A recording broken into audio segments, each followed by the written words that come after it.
You're listening to Commissioning Conversations, the podcast brought to you by Broadcast Intelligence.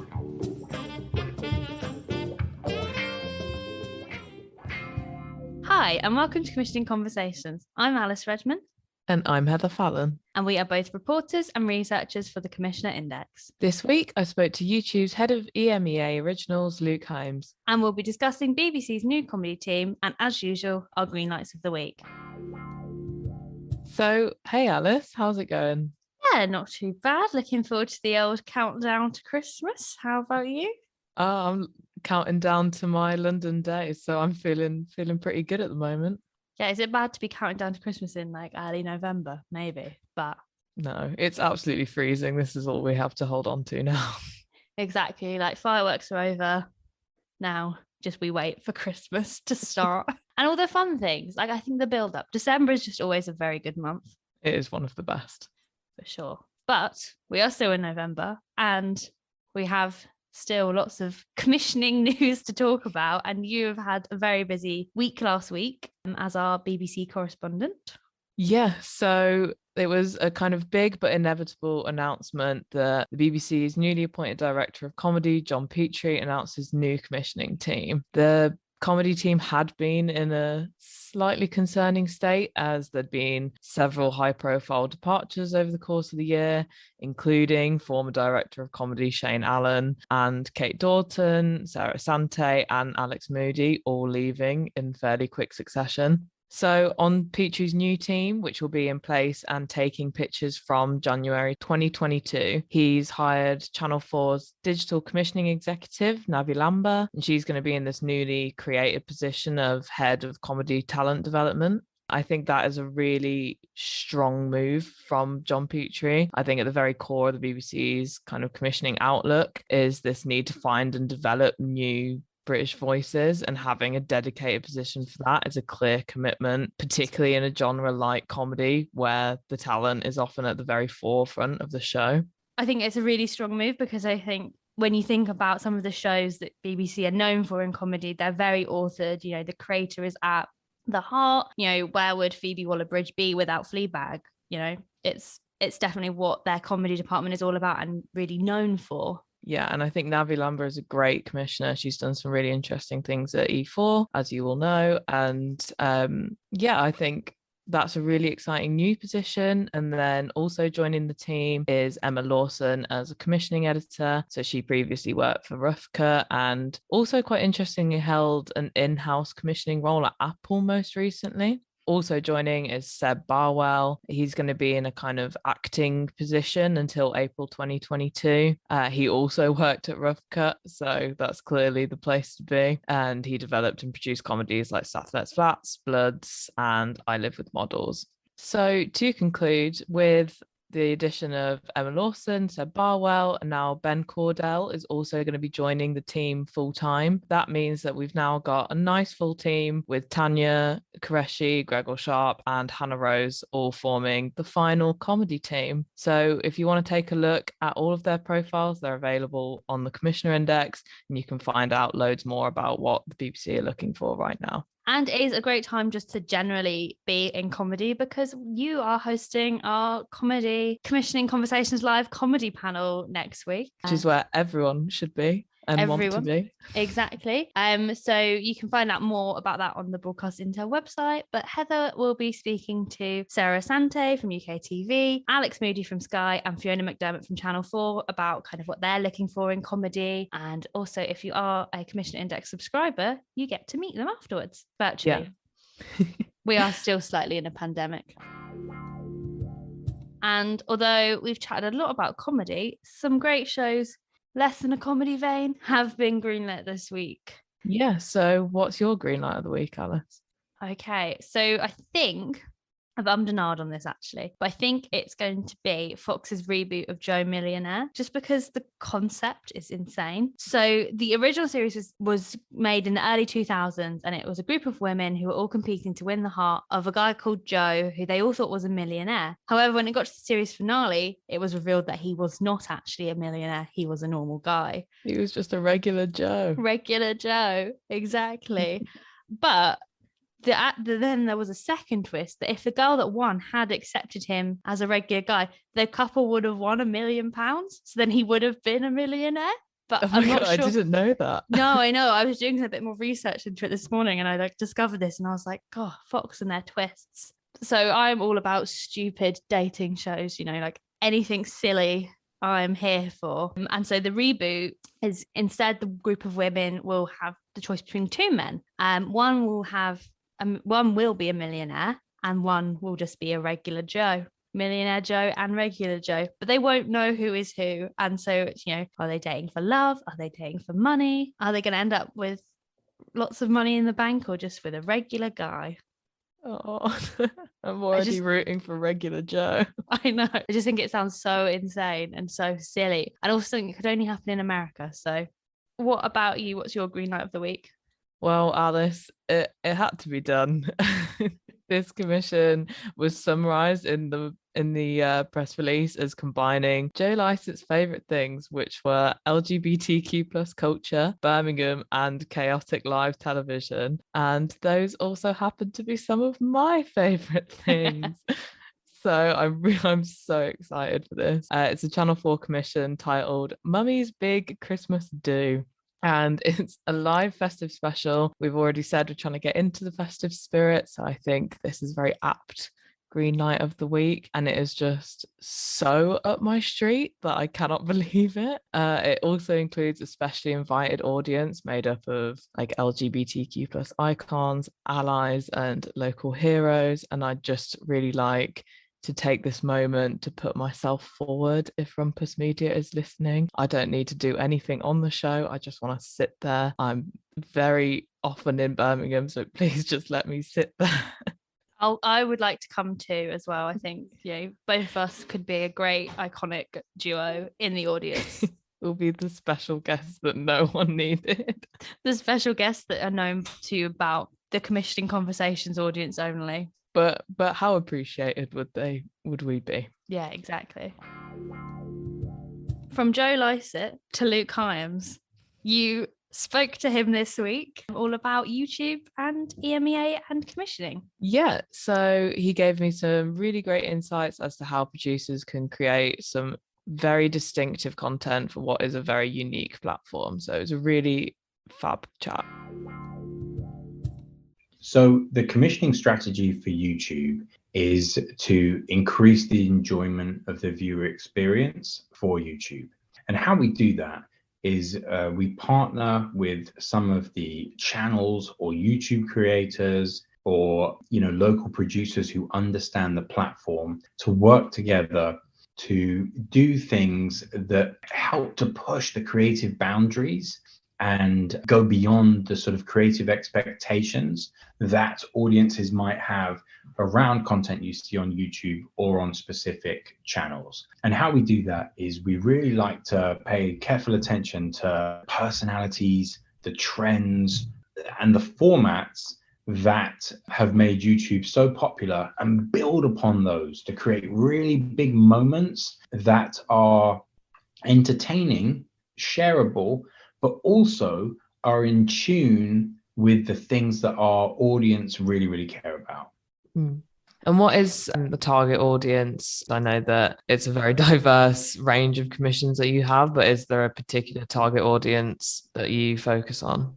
Well, as you know, Heather, YouTube is incredibly unique. My version of YouTube when I'm logged in is completely different to yours, completely different to anyone else out there. And so with YouTube Originals, we try to commission things that feel like they can bring people from different communities within YouTube together to celebrate something. And I think what's exciting for us going into 2022 is we are going to be focusing on a sort of 14 to 24-year-old demographic. With a lot of the shows that we are buying kind of hitting squarely in the middle of that age range, with the hope that they'll appeal to younger and older audiences. There definitely are outliers among some of the things that we buy that are for specific communities, but really the focus is Gen Z and beyond for 2022. Yeah. And I think you said previously you kind of want to tap into this cultural zeitgeist of the UK. Are there any areas that you're particularly interested in? Anything that you're really trying to focus on at the moment? What genres and subjects are particularly appealing?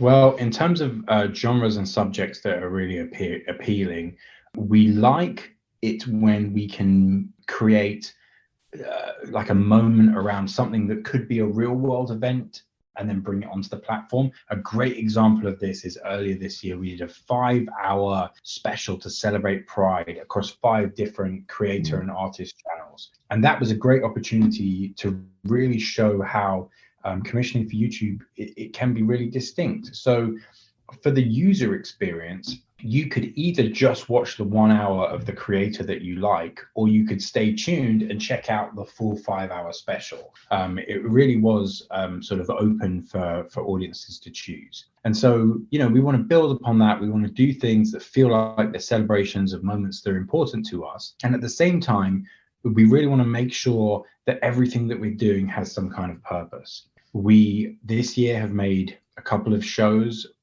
here in the UK that draw attention to the climate crisis in a way that feels like it is kind of both edifying and, dare I say, entertaining.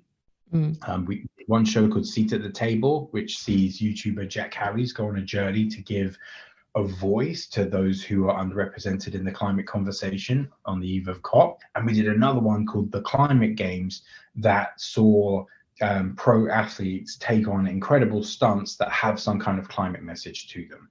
So continuing the climate conversation is really important to our audience. So we definitely want to keep doing that as we move into 2022. We're really passionate about exploring mental health in ways that can be beneficial for our audiences. We have a few really exciting projects in development that look at mental health, and we're always open to see how producers can unpack and interpret that subject in new creative ways. So that's something we're always looking for. And then really unpacking how we've got to where we are with racial injustice is something that we are commissioning towards as well. And I think, it's worth noting that we are very lucky to be sitting on something we have called the Black Voices Fund, which allows us to commission pieces that are designed to give opportunities to Black creatives, both in front of and behind the camera. And we really want to use that money to also to kind of commission the stories that you don't expect, that don't feel like they're just continuing the same street culture narrative or focusing on the same areas that, are really popular, like, for instance, sports and rap music. What else are we doing that can go beyond that and tell stories about the Black experience? How can we go beyond some of the trauma we've experienced in the past couple of years and actually promote and share Black joy in a whole new way? So we really want to hear from producers who have ideas on that subject. And then, also we want producers, the most important thing, Heather, is people who are engaged in the platform. When I sit down with producers, it becomes really clear really quickly who has taken the time to spend, some time on YouTube consuming videos, understanding the language of how YouTube works, how different it is from traditional TV, understanding the creators. And so, with that in mind, a couple of areas that we're interested in for 2022, further to what I've said already, are gaming. There's so much gaming content consumed constantly on YouTube. What can we do that builds upon that celebrates the best of it? And the other thing is that we've launched YouTube Shorts here in the UK this year. Very exciting, a whole another way for people to fall down the YouTube viewing rabbit hole, so to speak. But how can we definitely fallen in there? You fall in there, good. Okay, I'm glad. It's not just me.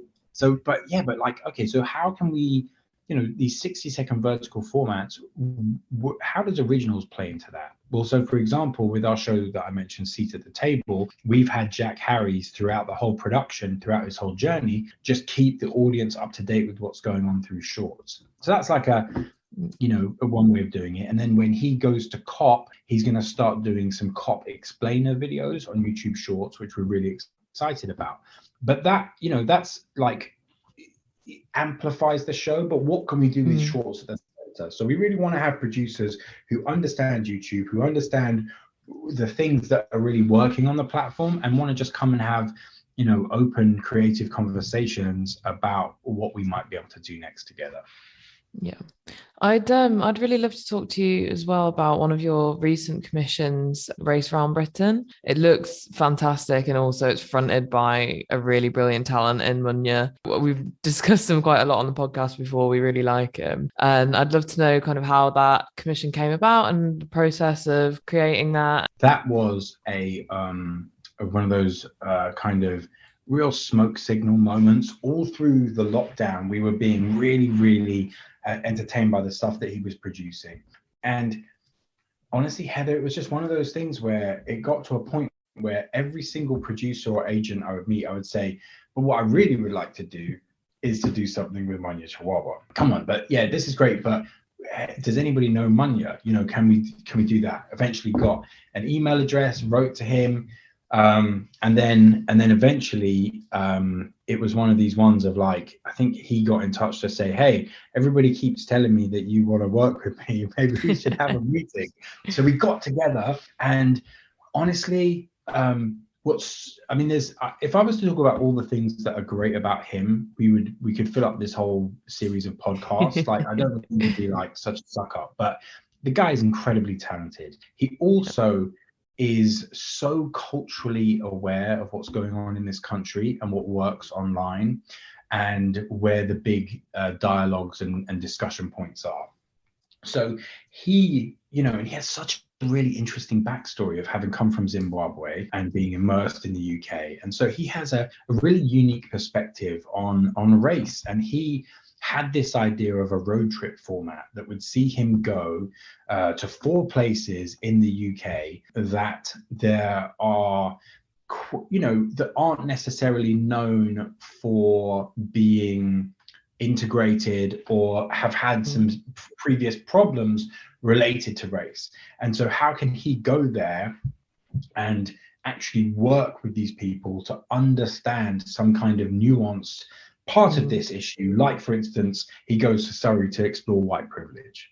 And there's so many things, Heather, that I want to tell you about that I just watched in a cut from that episode yesterday that I was literally having to keep rewinding because I was really enjoying it so much. But yeah, so that's the thing. So he goes to 4 different places, and every time he goes to a place, he takes one special guest with him, should we say. And in another place, he takes 2 special guests.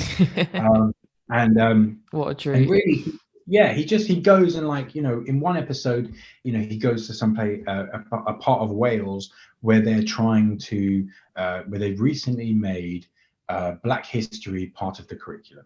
So he explores that in a really fun and interesting way. And then he also looks at how this one part of Wales is hiring for a diversity champion. So he just has some fun with unpacking, like, what is a diversity champion? What does that mean? What do you have to do to be a diversity champion? And what's great about this, Heather, is he's doing it. There's the characters in it. There's lots of characters in it, but also there's lots of him being Munya.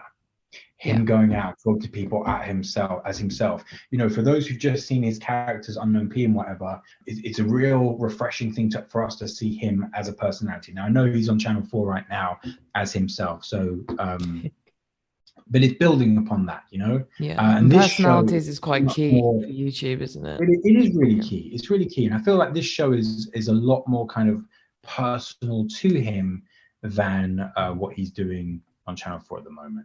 The only thing I'd say, Heather, the only thing that's a pain in the bottom about that show is you don't know how busy this guy is. Like, this guy is, he's doing his traditional Instagram stuff. He's doing his Channel 4 show. He's doing our show. He's editing overnight. He's launching Samsung phones. He's hosting Broadcast Digital Awards. Like, every second of every day, he's very booked. Busy. Yeah, very, very booked. But it's a great experience. We're really excited about the show. We're going to be able to talk about the release date and share a trailer too. So I'm excited that you guys are excited about it, and hopefully right about it.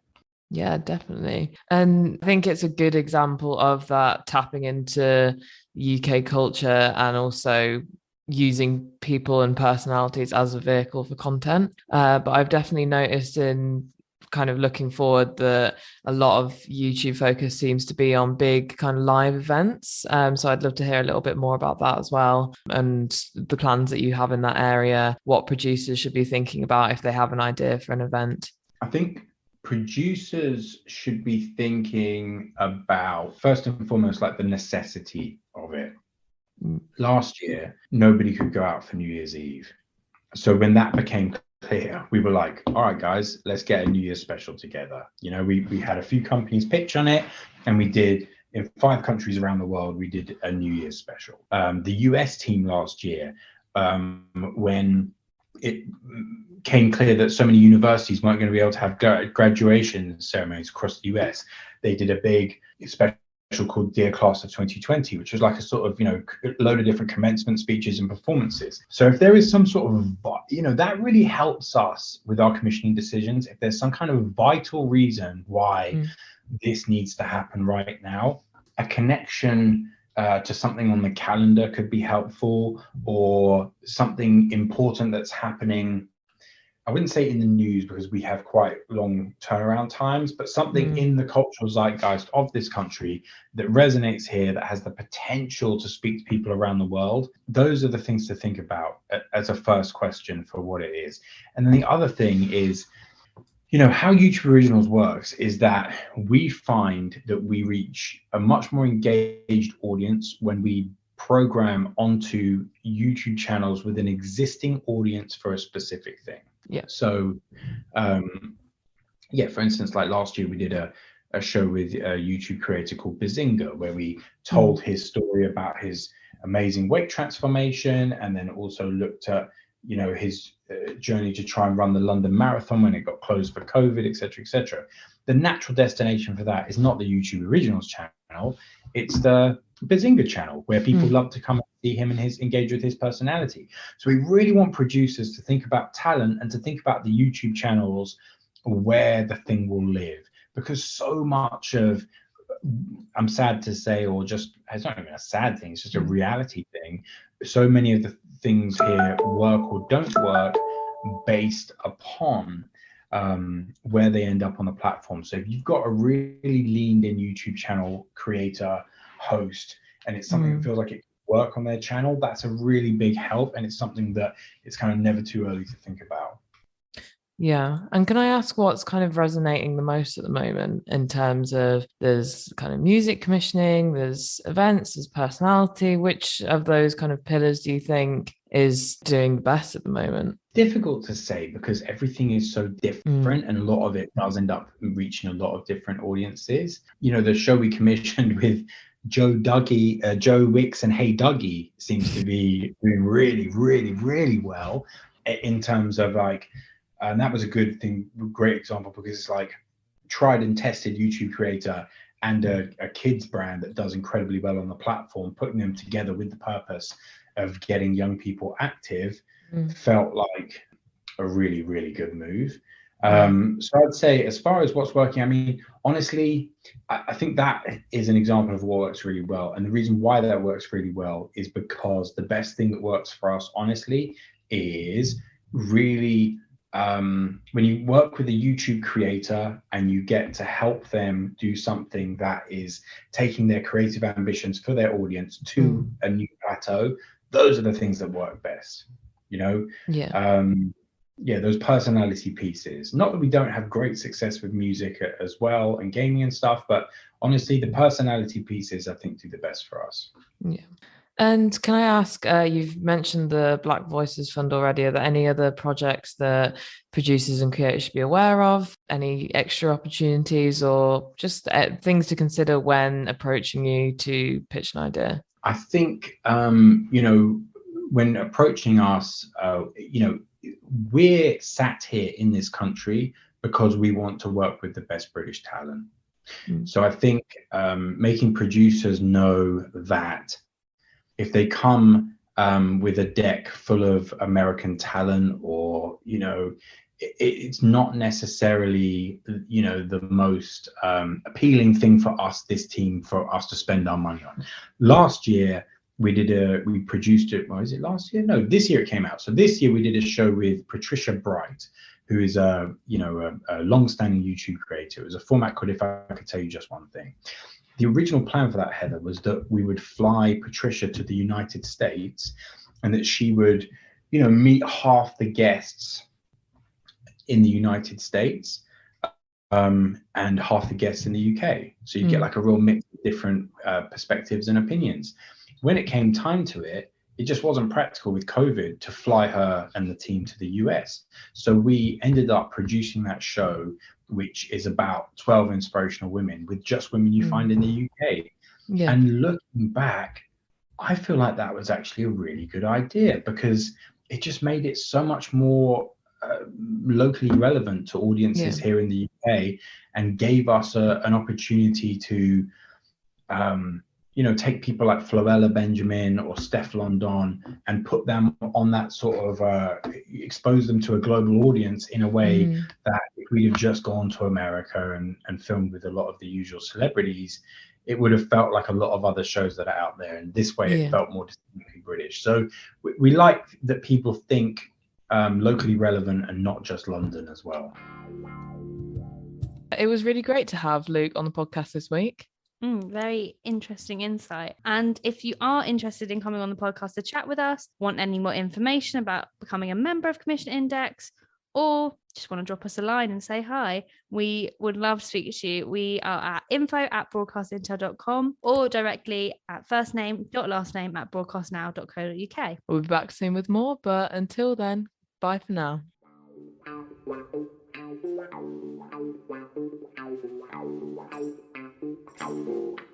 Thank you for listening. We'll be back soon with more, but in the meantime, don't forget to check out all the latest commissioning briefs and programme greenlights at broadcastintel.com.